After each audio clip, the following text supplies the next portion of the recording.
FM-yada magaalooyinka qaar Facebook iyo barta internetka ee ciwaankeenu yahay bbcsomali.com.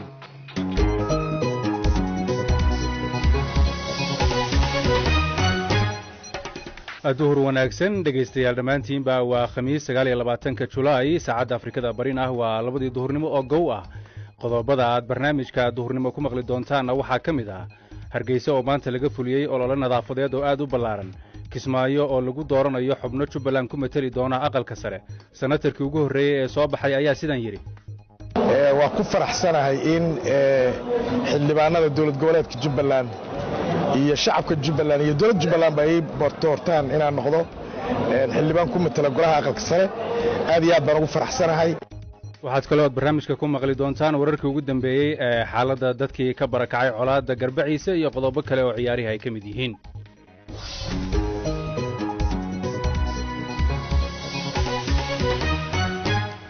barnaamijka waxaa soo saaray Ciise Xaaji Cabdille, anigoo Axmed Mursal Xuseen ayaa idinla socodsiin doona. marka horese waxaan ku bilaabaynaa wararka caalamka kuwooda ugu doorka roon. Faadumo Yuusuf Siciid ayaa inoo warramaysa. mahadsanid Mursal. ra-iisul wasaaraha Britain Boris Johnson ayaa ku booriyey hogaamiyaasha caalamka ee shirka London inay ku yaboohaan $5 bilyan si wax looga qabto dhibaatada waxbarasho ee caalamka. waxaa lagu qiyaasay 1 bilyan oo caruur ah inay waxbarasho la'aan yihiin, iyadoona ay ugu wacan tahay xanibaadda cudurka COVID-19. in badan oo ka mid ahna weli dib uguma noqon iskuullada. xogayaha arrimaha dibadda ee Britain Dominic Raab oo ka hadlay furitaanka shir madaxeedka waxa uu sheegay in waxbarashada gabdhaha gaar ahaan ay ka soo bixi karto faa'iidooyin aad u ballaaran oo horumar u ah caalamka. A child whose mother can read is 50% more likely to live beyond the age of 5. canuga ay hooyadii wax akhrin karto waxa uu fursad 15% dheer yahay kuwa kale. marka laga hadlayo carruurta ka badbaada dhimashada ee da'doodu ay ka hooseyso 5 jirka, waxa uu canugaasi haystaa fursad 50% ah in uu helo tallaal iyo inuu wax barto. ujeedkeennu maanta waa inaan awoodda siino gabdhaha iyo hooyooyinka si ay gacan uga geystaan in bulshooyinkooda iyo dalalkooda ay ka baxaan saboolnimada ayna u helaan nolol wanaagsan. waa sababta ay UK u martigelinayso shirkan inagoo kaashanayna saaxiibadeena Kenya. That's why the UK is hosting this summit alongside our Kenyan friends. daadad xoog leh ayaa ku dhuftay bariga Afghanistan, waxaana ku dhintay ugu yaraan 40 qof. 10 kale ayaa la la'yahay iyadoona ay burburiyeen guryo badan. dhibkan ayaa ka dhacay degmada Kamadesh ee gobolka Nuristan oo ay gacanta ku hayaan kooxda Taliban.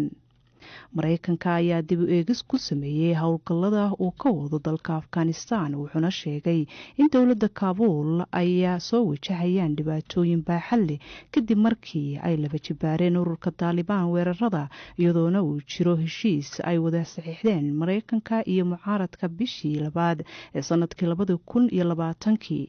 warar ayaa sheegaya in heshiiskaasi lagu gaadhay Dooxa ay burburiyeen mucaaradka Taliban, kuwaasi oo weeraro ku qaaday ciidamada dowladda. ugu dambeynna ciidamada Israa'iil ayaa sheegay inay baarayaan dilka cunug yar oo 12 sano jir oo Falastiiniya, kaasi oo lagu dilay daanta galbeed. madaxda Falastiin ayaa sheegaya in Maxamed al-Ami uu aabihii baabuur la saarnaa kulana safrayay markii ay ciidamada Israa'iil tooganayeen. wararkii BBC-na waa anaga intaasoo dib idinku celiyay qaybaha kale ee idaacadda duurnimo iyo Axmed Mursal. mahadsanid Faadumo.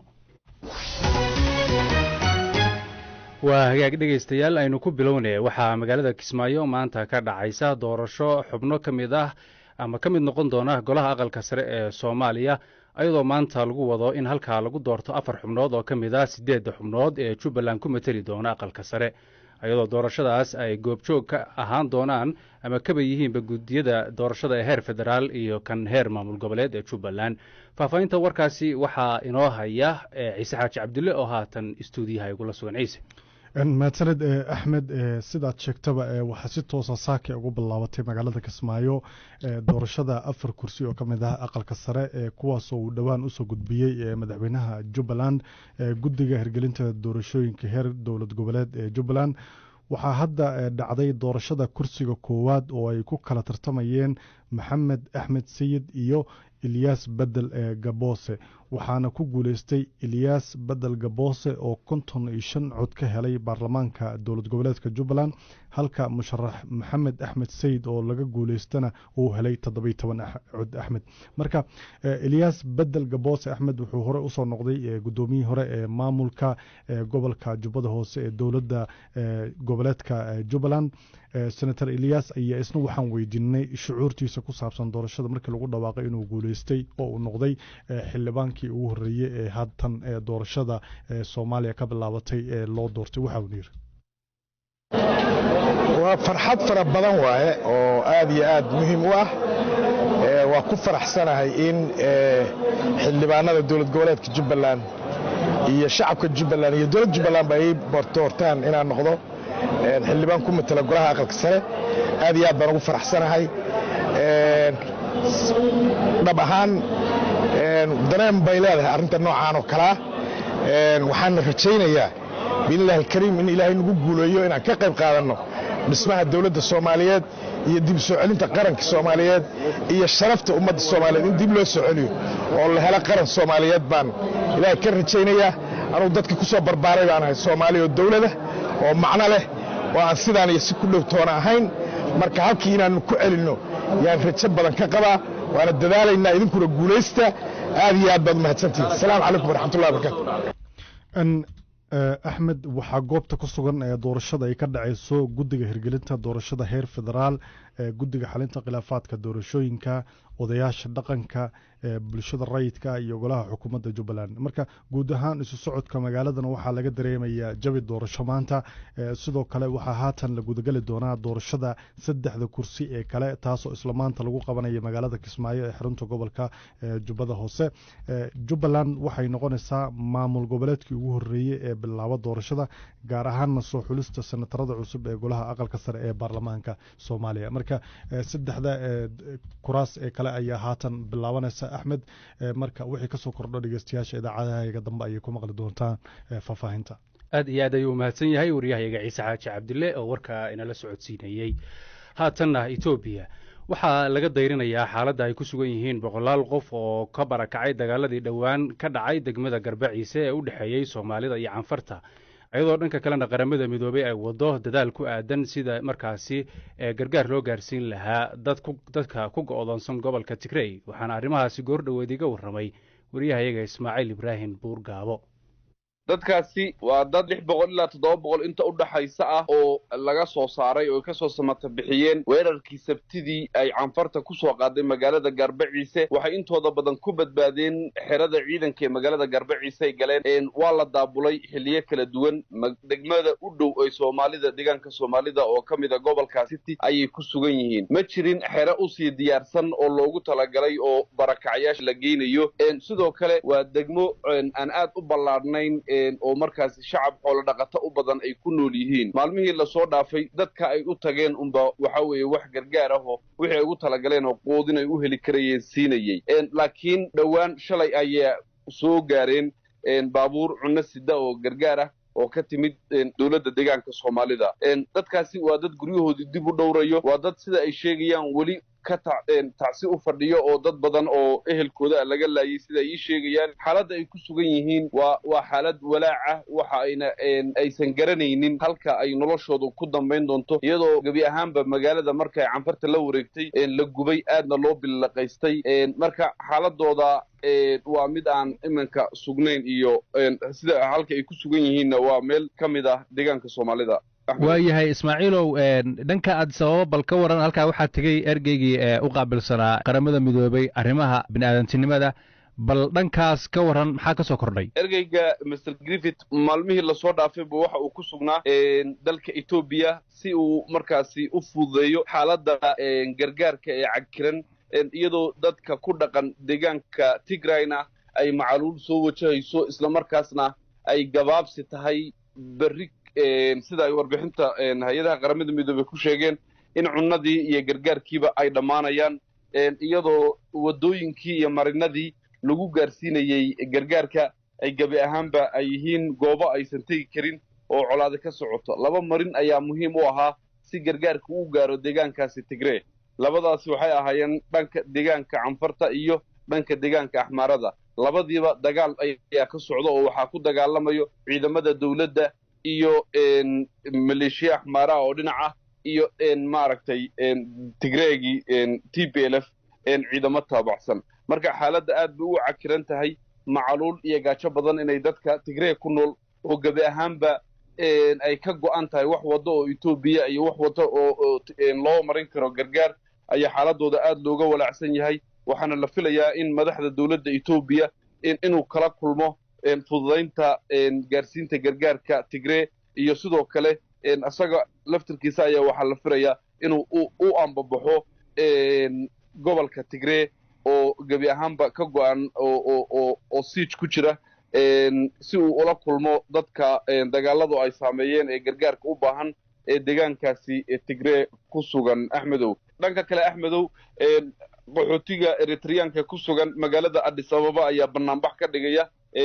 dhismayaasha qaramada midoobay ee magaalada Addis Ababa ku leedahay hortooda iyagoo dalbanaya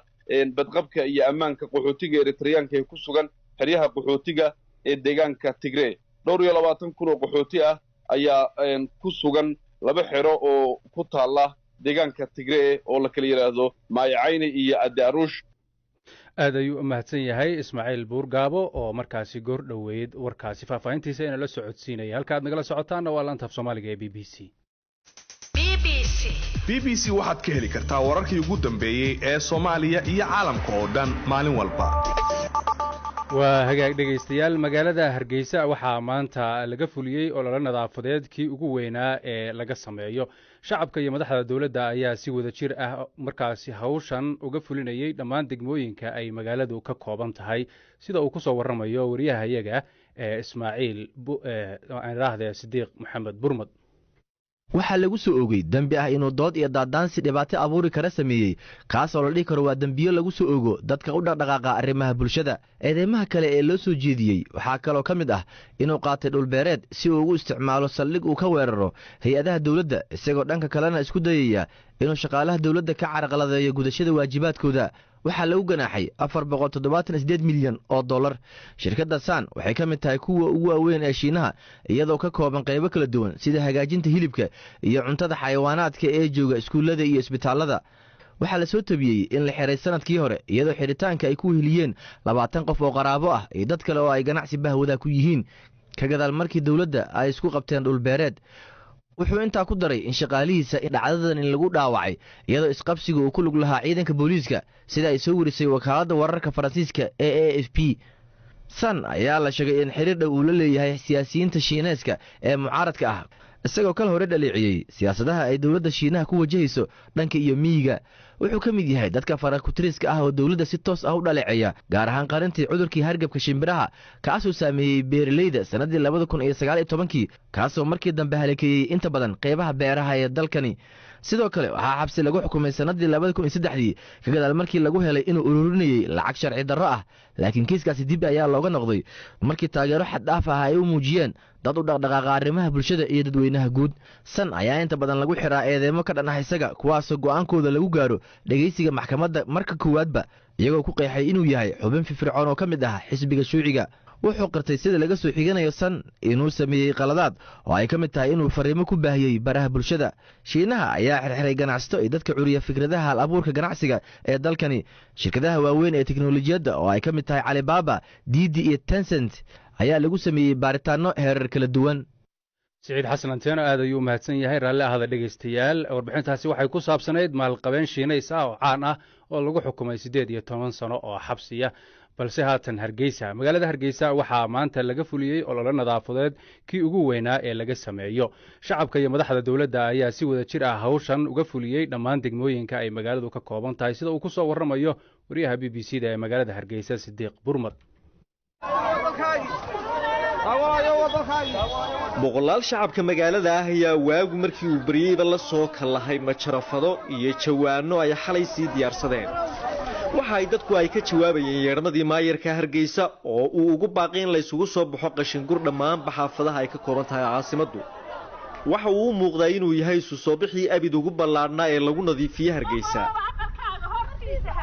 boodhka iyo dhaska korkooda saaran dadka waxa hareeyay shucuurta wejiyadooda iyo dareenka ka muuqda oo ah mid muujinaya in ay niyad u hayaan inay iskood wax u qabsadaan sida hooyadan oo aanu kula kulannay meel ay qashin ka hadhaysay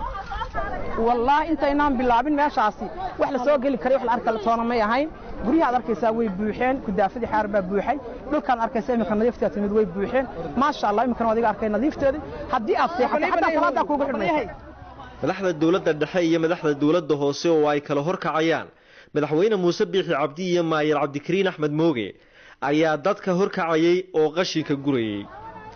maayarka ayaa BBC-da la hadlay oo sidan yidhi waa dadaal madaxdu ay gamcaha ula tagtay qashin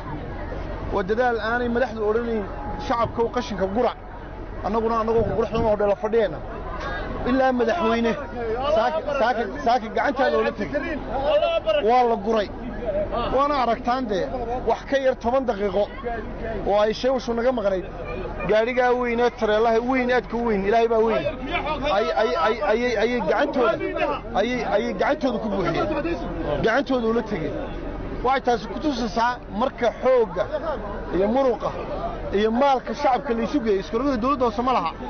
sheewshan dowladda hoose ma laha waa shacabkii oo iskaashaday oo isku dardarsaday xooggii mideeyey markii xooggoodii mideeyeenna magaalo nadiifa inay helaan doonaya waana imanaysaa waa laga yaabaa maanta in muuqayagu dhas iyo ma ayna saaran yahay laakiin qalbiyadayadu way faraxsan yihiin waana nadiif waxaanan maalin maalmaha ka mida insha allahu tacaala arki doonnaa inaannu dhex degannahay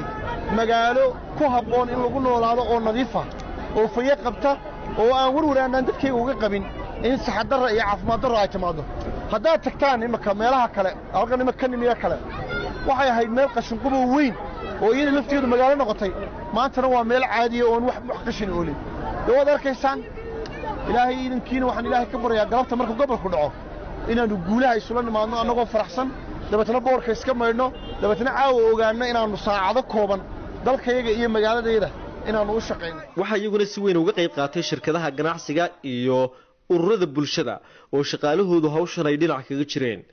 hadda kadib bil kasta maalin ayaa sidan oo kale shacabku ay gacanta ula tegi doonaan si magaalada loo nadiifiyo sida uu sheegay cabdikariin axmed mooge maayirka magaalada hargeysa sidiiq maxamed burmad BBC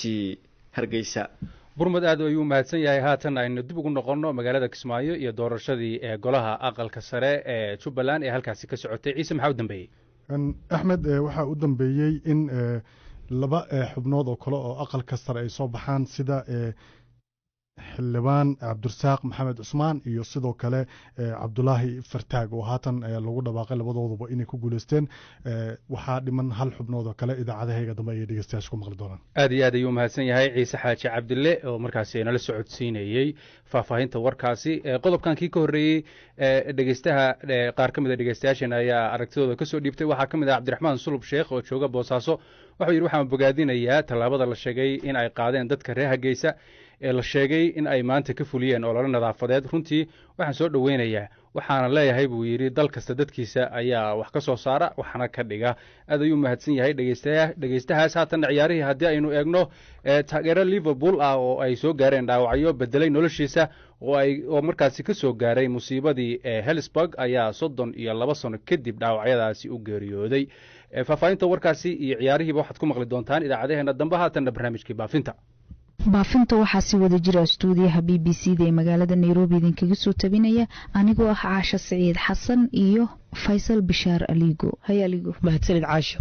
baafinta ugu horeysana maanta waxay naga soo gaartay Khadiijo Ciise Ibraahim oo joogto Holhol waxay baafinaysaa Kaltuuma Maxamed Cumar waxaa ugu wardambeysay iyadoo ku sugan dhagax buur Ethiopia sanadii 2011 haddaba haddii ayna maqlayso Kaltuuma Maxamed Cumar ama ay jirto cid garanayso fadlan warkeeda hala gaarsiiyo Khadiija Ciise Ibraahim iyadoo wixii waraa loo sii marsiin karo xafiiska baafinta bisha cas ay ku leedahay dhagax buur Xuseen Cabdulle Cali oo jooga Nairobi waxa uu baafinayaa Ruqiyo Jino Xasan waxa ugu wardambeysay iyadoo ku sugan Ethiopia 2000 haddaba haddii ayna maqlayso Ruqiyo Jino ama ay jirto cid garanayso fadlan warkeeda hala gaarsiiyo Xuseen Cabdulle iyadoo wixii waraa loo sii marin karo xafiiska baafinta bisha cas ay ku leedahay magaalada Nairobi cabdiqaadir saalax cabdalla cabdiqa oo jooga magaalada Nairobi ee dalka Kenya waxa uu baafinayaa Maxamed Saalax Cabdalla Maleele waxaa ugu wardambeysay magaalada muqdisho sanadkii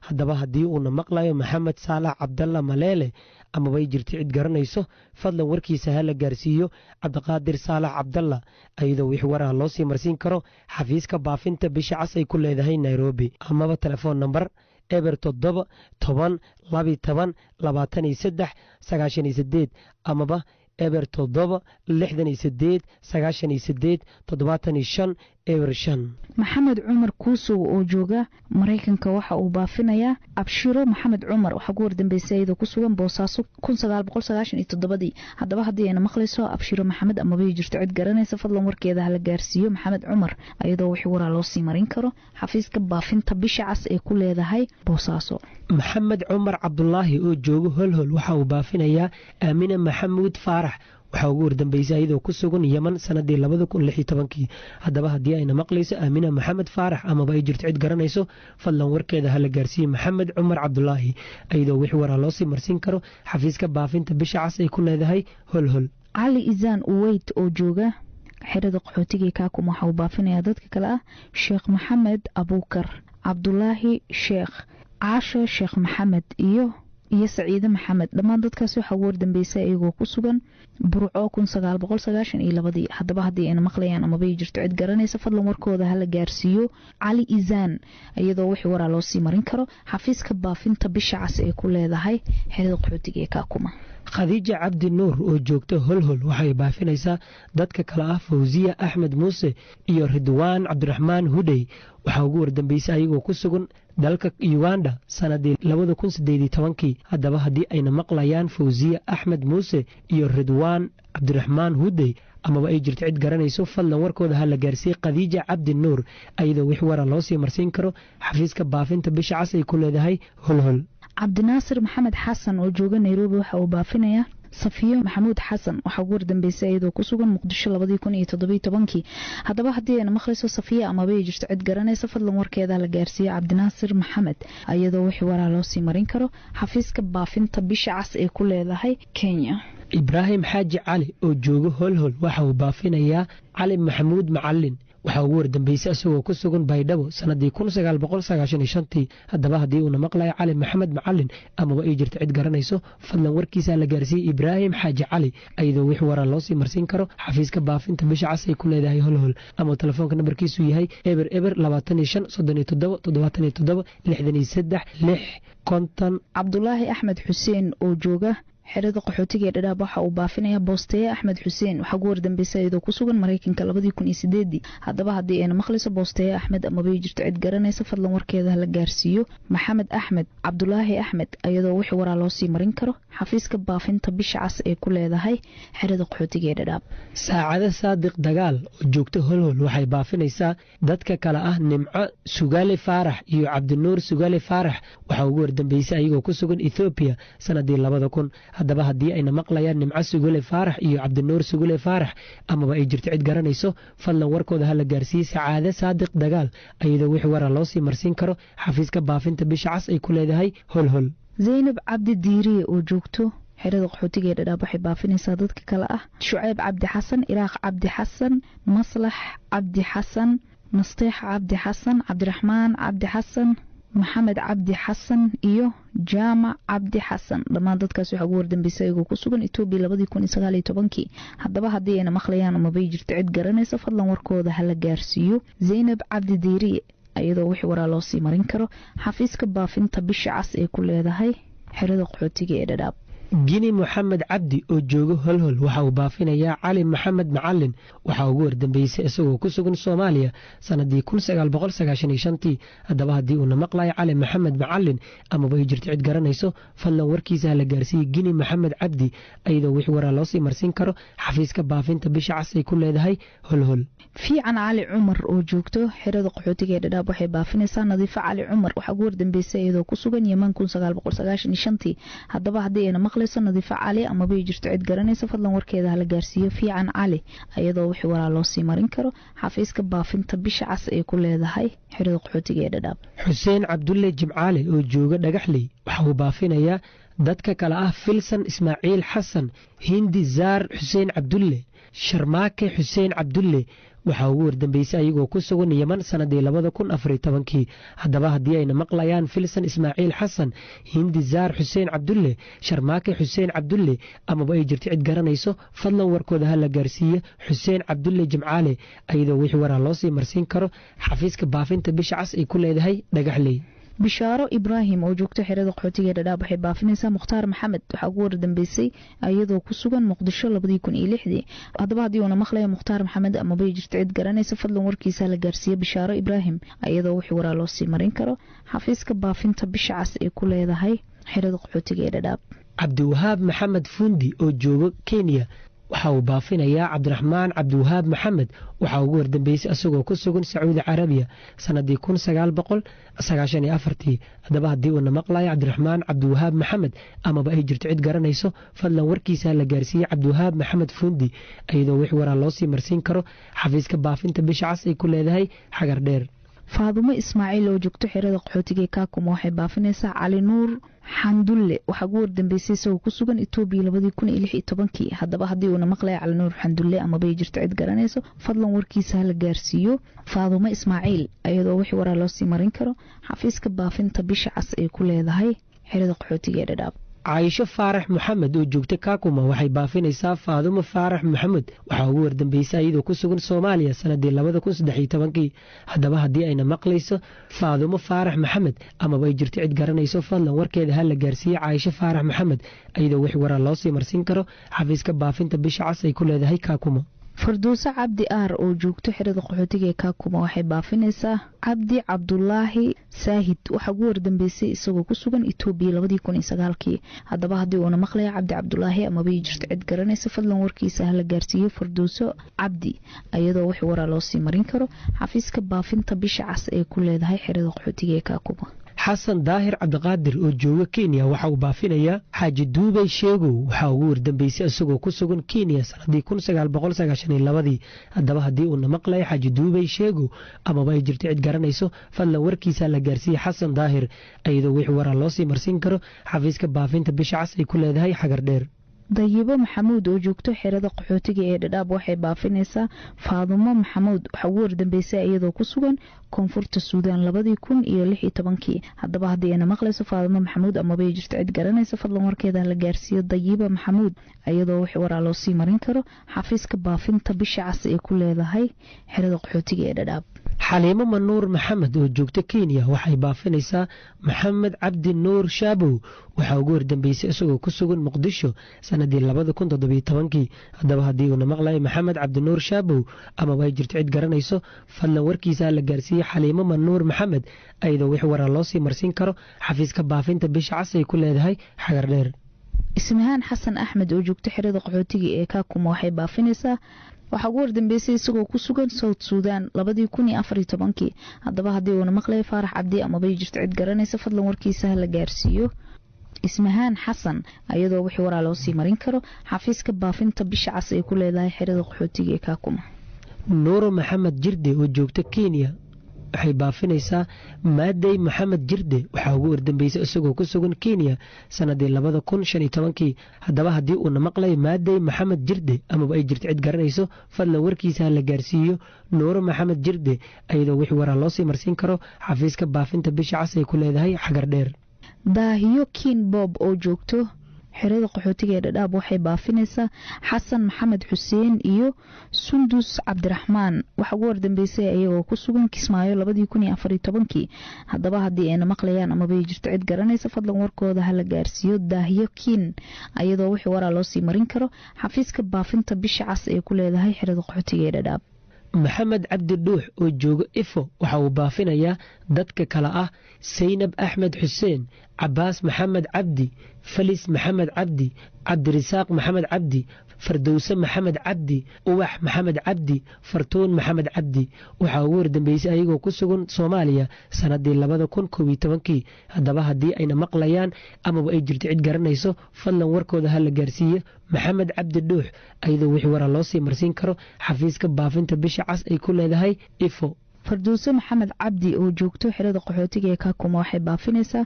xamse maxamed waxaa ugu wardambeysay isagoo ku sugan hargeysa 1991 haddaba haddii uuna maqlaya xamse maxamed amabay jirto cid garanaysa fadlan warkiisa la gaarsiiyo farduuse maxamed cabdi ayadoo wixii waraa loo sii marin karo xafiiska baafinta bisha cas ay ku leedahay xerada qaxootiga ee kaakuma mulki xasan axmed oo joogta kenya waxay baafinaysaa daahir xasan axmed waxaa ugu wardambeysay isagoo ku sugan dalka suudaan sanadii 2017 haddaba haddii uuna maqlayo daahir xasan axmed amaba ay jirto cid garanayso fadlan warkiisa ha la gaarsiiye mulki xasan axmed ayadoo wixii waraa loo sii marsiin karo xafiiska baafinta bisha cas ay ku leedahay xagar dheer baafintiina maanta waa nagintaa cashi aliga aad ayay u mahadsan yihiin idaacaddii